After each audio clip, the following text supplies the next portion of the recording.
What is going on, everybody? Welcome back to a brand new episode of The Lead Houston, where it's all Houston all the time. Today, we're going to be getting into the offensive line. Why? We continue to beat the dead horse when it comes to the offensive line storyline.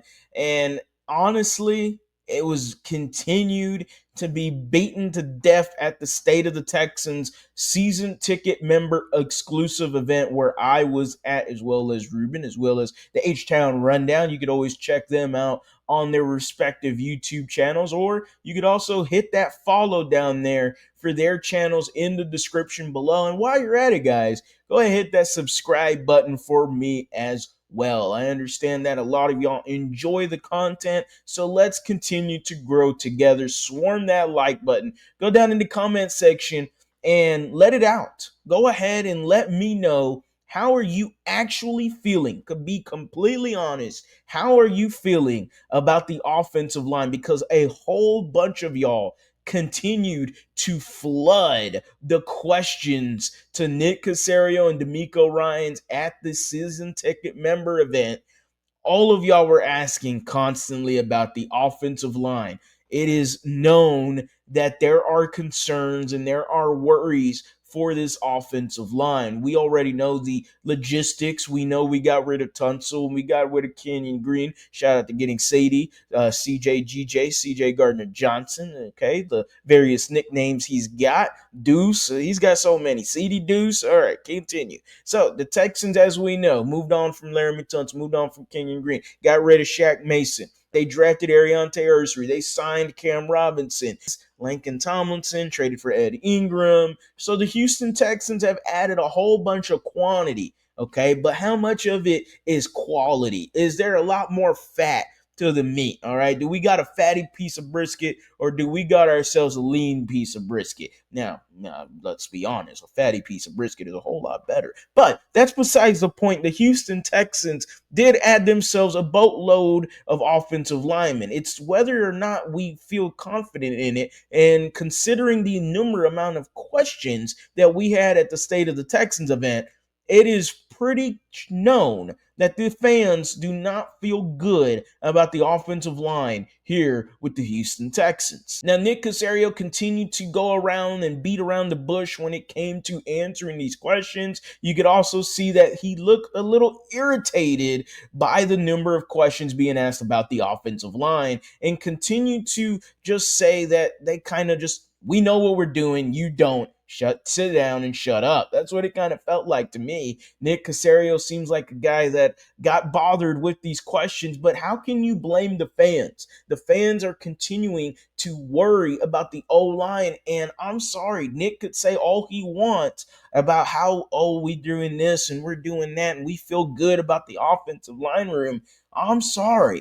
I don't. I don't feel good about the offensive line. I gotta see it to believe it. Until they're on the field and they're doing their thing, then I will believe, okay, maybe they are on the right path. Maybe it was just a schematic issue with Bobby Slowick and Chris Strausser not actually developing and actually implementing anything on the offensive line that could help your quarterback in CJ Stroud that led to 52 sacks. Like, you are telling me not to worry about that. It's like, come on, we just saw 38 sacks 2 years ago with CJ Stroud. We're thinking last year we're getting a fully healthy offensive line, and that's going to be the least of our worries. And it wasn't. It was the main reason as to why the Houston Texans were not sniffing a Super Bowl. We're not sniffing an AFC championship game. It was the reason that the 2024 season felt like it was over a whole lot sooner than it should have been. And that is unfortunate.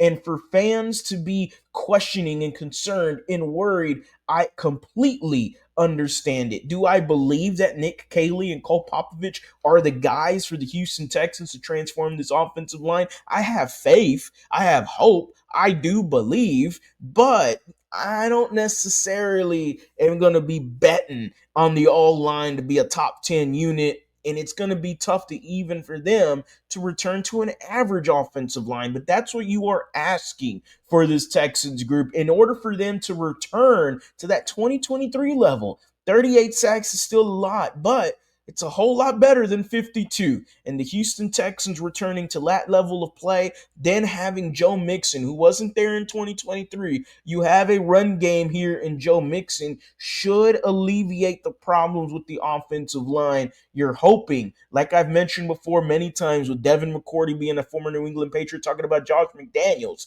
and how they shuffled their offensive line and they had a plan. They were aware, and Nick Caserio being on staff, Cole Popovich being on staff, Jerry Shuplinski, coaching assistant, being on staff there, Nick Caserio being in the front office. All four of them guys are now here with the Houston Texans. It, to me, shows that Nick Caserio and the Houston Texans and DeMeco Ryans, they're confident in this coaching staff and the new OC and the new O-lines coach to help this offensive line get back to average play. Do we hope it can happen? Yes. Is it believable it can happen? Sure, absolutely. But how much of y'all are really selling your soul that the offensive line is going to get back to being an average offensive line? Not me. I'm hoping and believing, and I think they can do it. But what you're looking at on paper doesn't spell for good results. You're looking at a Lincoln Tomlinson and Ed Ingram. You don't know what you got out of Jared or Juice Scruggs. Blake Fisher still a question mark. You got a rookie in Ariante Ursery, but are you going to be relying on him? You're relying on a rookie. That's tough to do as well. You signed Cam Robinson, a solid left tackle, but overall, he ain't the greatest either. Offensive line on paper doesn't look great, but the hope and the belief that Nick Caserio and Cole Popovich can turn this around is fully at 100% with Nick Caserio. But the fans, not so much. And you could see it on his face at the State of the Texans event. It just didn't seem like he was very thrilled to continue answering nonstop O-line questions. Hey, buddy, you did it to yourself. The offseason should have been way more deeply looked into the offensive line. We saw what the Chicago Bears did this offseason and completely revamped their offensive line. The Houston Texans, they kind of missed an opportunity there. Can they get back to average offensive line play? I still believe they can. But the O-line on paper, there is a reason why fans continue to flood the Texans with O-line questions. There's worries, there's complaints, there's concerns. Hell, to this day, I still get comments, Harley, why do you think the Texans offense can return to top 12 if you don't think the O-line can do its thing? I hope that the O-line can do its thing, and I hope that if it does, the Texans offense can return to being an average offense. That's all I need, because we all said it before, and I'll say it one more time.